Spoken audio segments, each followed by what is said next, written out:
химийн бэлдэж өгöd аав ээж дээрээ байж исэн хүүхэд шууд гараад бакалаврын төвшөнт ч гэдэг юм уу одоо нөгөө юу руу явахаар гадаад руу явахаар сурах арга барилын хувьд гэдэг юм уу амьдрах чадварын хувьд гэдэг юм уу эхнээсээ ингээл бас бэрхшээл гардаг юм шиг байгаа юм л та. Би өөр бас ээж хүний хувьд бол яг Монголдо бас нэг харж байгаад нүдэн дээр нэг магистра бакалавра хийчээ тийм ээ.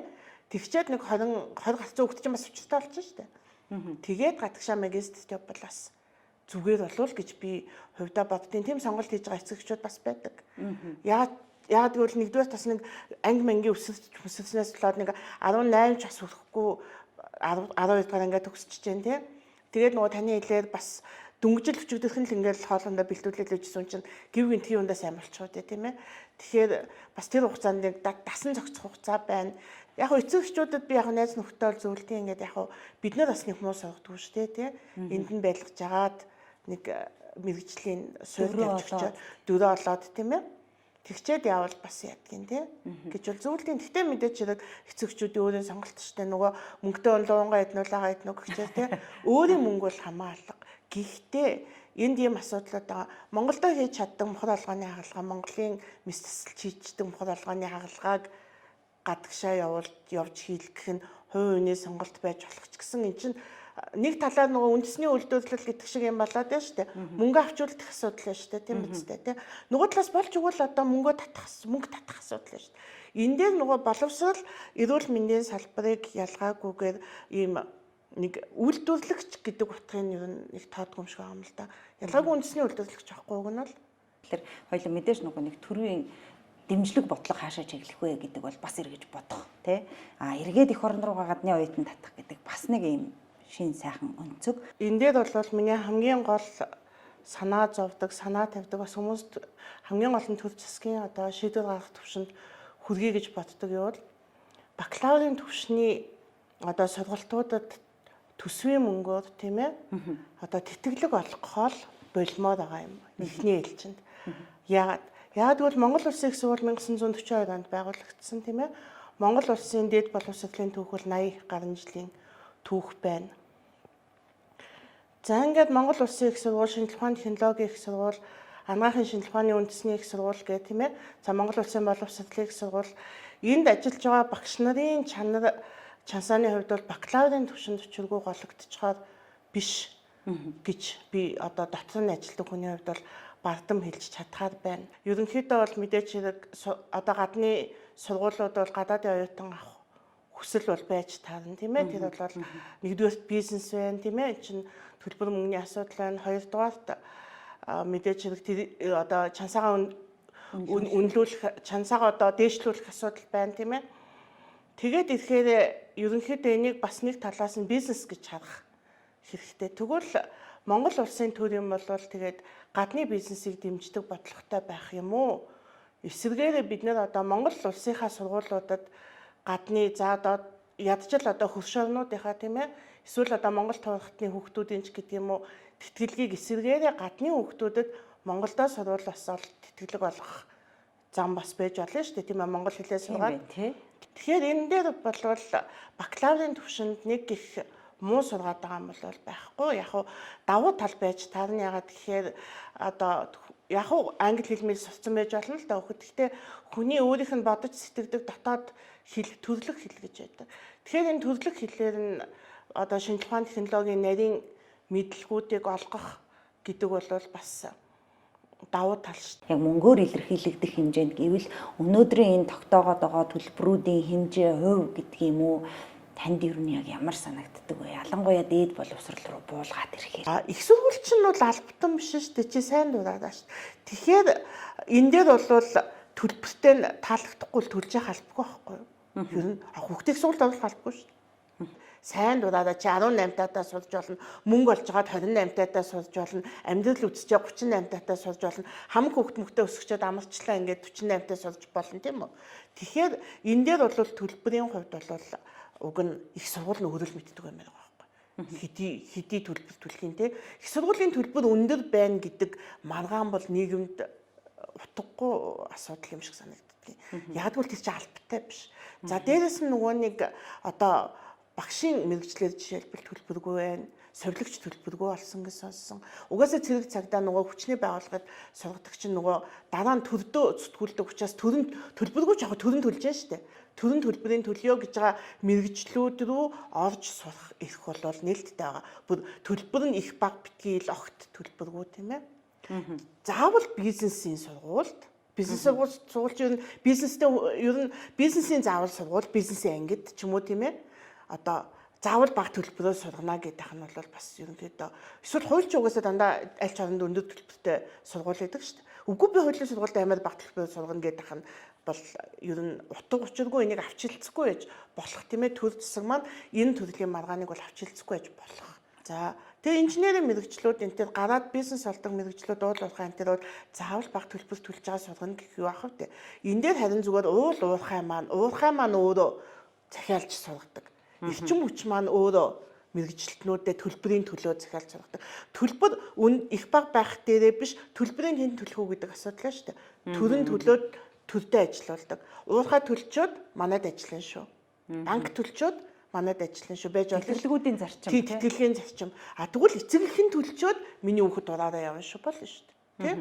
Эцэг мөнгөтэй ахыг бас үүсэхгүй шүү. Хэрвээ тэр сургууль маш өндөр төлбөр тавиад тэнд элсэгчгүй байвал эрсдлээ сургууль өрөөл та. Тийм шүү дээ.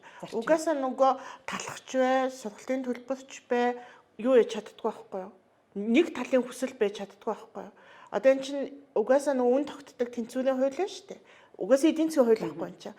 Одоо суралцагч төлбөр төлөхгүй байх хүсэл тийм үү?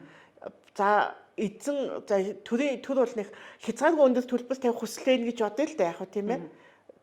Энэ хоёр огтлцолтой л өндөгт. Энэ учиргүй өндөрөж угаасаа чадахгүй. Манай хүүхэд угаасаа л математикт дурггүй.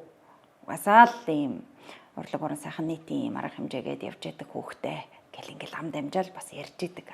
Нөгөө хэсэг нь үгүй эн чин арга барилаа олох нөгөө өөрийгөө олох нэх гэдэг юм уу эсвэл сайн багштай уулзрах энэ бүхний дараа математикт муу хүүхэд гэж байдгүй маа гэл ингээл бас л нөгөө нэг юм хоёр туйлтай юм яригадаад байгаа. Тэгэхээр яг математикч төрцөн одоо нөгөө дуучин төрцөн гэдэг шиг яг математикийн хүн гэж төрдөг юм уу эсвэл тэр түүнийг бий болгох юм уу? Би бол нэг дундаа нь гэж бодож байна. Тэгэхээр авьяас хүүхэд байвал байх. Ер нь бас байгалийн авьяас байдаг байхыг үгүйсэхгүй. Яг ер нь 80% нь ген энтер гэсэн юм уншиж л байсан. Гэхдээ тэр яг 100% судалгаа юм уу мэдэхгүй. Математик гэдгийхээ доод ямар төвш хэмжээнд гэж ярихын асуудал бол стандарт одоо математикийг бол бүгд эзэмшиж чадна. Тэгээ боломжтой. Зүгээр олимпиадын энэ төвшөнд хүрэхээр бас тухайн хүүхдийн өөрийнх нь авьяас бас байт юм шиг юм шиг л байгаа. Би бас тэрнээр яг 100% итгэлтэй биш байна. Багшийн нөлөө бас байдаг байхгүй. Одоо энэ багш ингээд за нөгөө талаар тэгж хүнийг нүдэх шаардлага бас байна уу гэж тийм. Нөгөө ургаж ингээд төлжиж гүцээгүй оюун ухааныг тэгж ганц предметээр айхтар нүдэх одоо шаардлага байх уугүй юу гэдэг бол бас тусдаа асуудал баг та. Тэгэхээр ер нь бол яг стандарт төвшний математикч бай, юуч бай, дуулахч бай ер нь зүгээр нот мотоор хүн дуурч чадчихлаа бас нэг хэмжээнд бол хүрч болох хэмжээнд бол хинтж байх л байж тань гэж би бодсон шүү дээ. Би өөрөө бүр огтуул чаддгүй салгаалаатай. Тэгээд сургалт ахаар бас үдий хоцорсон ч гэсэн бас нэг ягаад тийм ээ нэг одоо явж үзээд те магадгүй миний нөгөө авьяас маань авьяас жоохтой зүгээр цаг тухайн үедээ сураагүйгээс олсон юм болов гэж бодоод тэгэд манай үеийнхэнд гитар сурж байгаа энэ төрөл хүмүүс байдаг шүү дээ. Тэгэхээр зүгээр тэр чинь амар агуу гитарч болчихно гэсэн үг биш шүү дээ. Би ч агуу дуучин болчихно гэсэн үг биш. Нэг найрын 3 дуутай 3 л дуутай болчиход болох гэдэг шүү дээ. Уг нь бол тэ.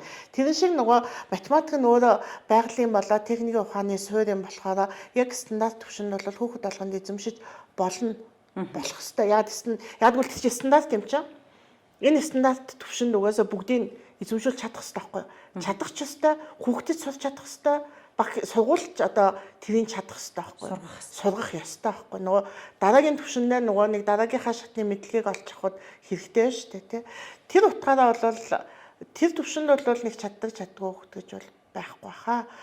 Зүгээр цаашаа дараагийн төвшөнд хүрээд ирэхээр хүний авиас чадварын ялгаа байдаг гэж болно шүү дээ. Өсвөр сайн. Тийм бүгд ингээд дуулаачийн мэрэгчлээ төгсчихсэн мөртлөө үнэхээр тэр дотоосоо цайлсан дуучин байдаг л үстэй тийм.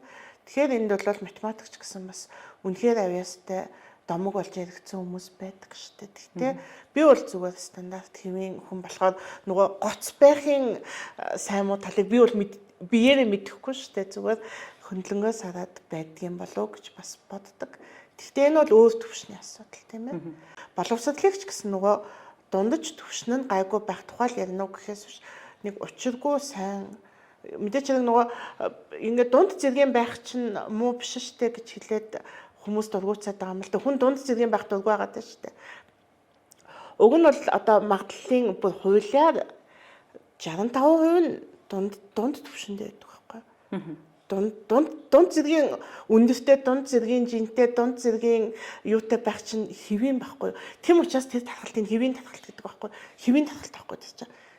Тэгээд дахиад 1-2 стандарт хазаалт явж штэ.